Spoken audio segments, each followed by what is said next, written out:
There has never been in the history of the human race a more destructive institution or a more powerful institution than the corporation.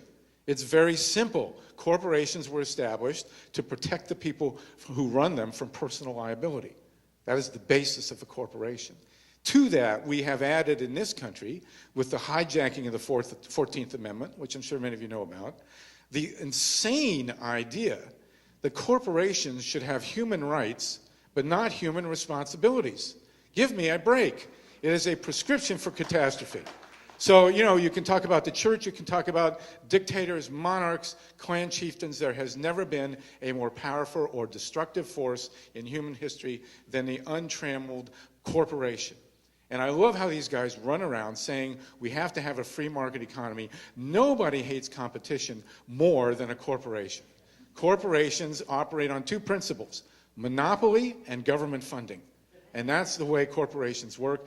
That has to change. Until we change that about our world, we are not going to move forward. And of course, we have a horrendous corporate-owned, corporate-operated Supreme Court that is making a lot of these decisions possible. But a small challenge, we'll just have to deal with it, and that's where we have to move forward. The second minor issue that we have to deal with is ending war. There is nothing.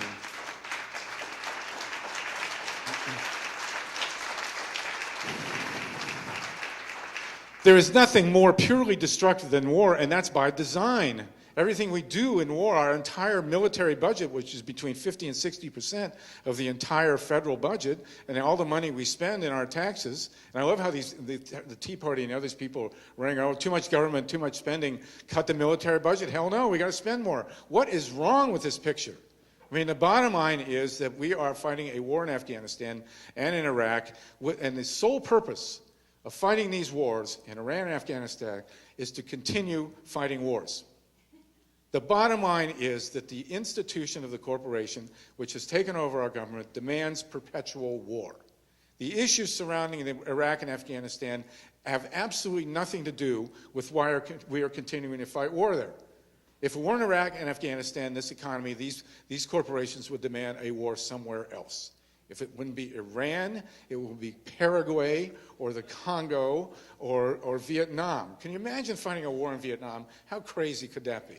So the bottom line is that war is an endemic disease that has plagued our economy. Certainly since 1941, the United States of America has been at war without cease. And that has to stop. We will not move forward without ending war, period. Then, and that's a small agenda item on which we can all work. Then, social justice. The arc of history bends slowly, but it bends towards justice. It is in our DNA to have a just society. Poor people will not sustain being poor. Nobody stands very long for being poor. We must have a global economy where all people are fed, all people are housed, all people are clothed, all people are educated, all people have the basic dignity of a good life and the possibility of the guarantee that they will not survive. The guarantee, sorry about that, the guarantee that they will not starve. Let's put it that way. I won't survive the rest of the speech if I screw up like that again. So they will not starve. Everyone should go to bed at night knowing that in the morning they and their children will be fed, will be housed, will be clothed, will have medical care, will have what they need to live a decent life. And that is the bottom line. With that, by the way, comes democracy. We must have democracy. Democracy is the worst form of government we've ever invented, except for all the others. We cannot have democracy and electronic voting machines at the same time. I live in Ohio. I saw them steal the 2004 election right smack in front of my eyes, right in the neighborhoods where I grew up and where I live now.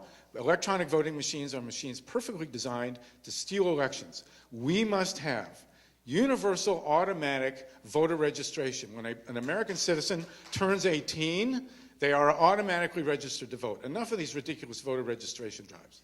It's ridiculous. You're an American citizen, you're registered to vote, that's the end of the story, period. And universal hand-counted paper ballots. All our balloting must be done on paper. And that's my 20 minutes. I'll be done in 2 seconds. If this thing will shut up.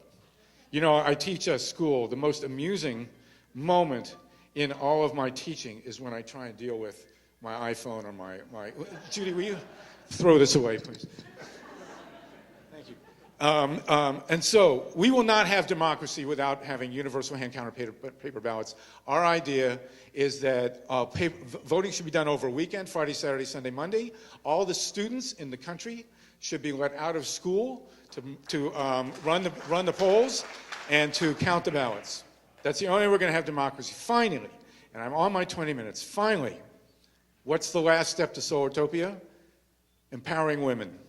We must empower women.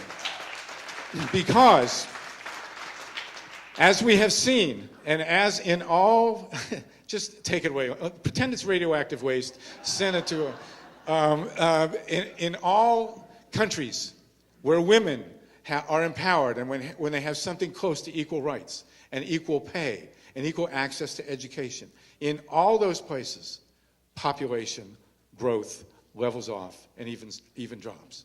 Because people say, well, there are too many people. Who's the too manyth person? Let's ask that question. The bottom line is Mother Earth, in concert with her children on the female side, will decide naturally and perfectly how many people there should be. And I'm glad all of you are here. Thank you for having me here. Those are the 8 steps to Solartopia. And we'll see you in Solartopia. Thank you very much.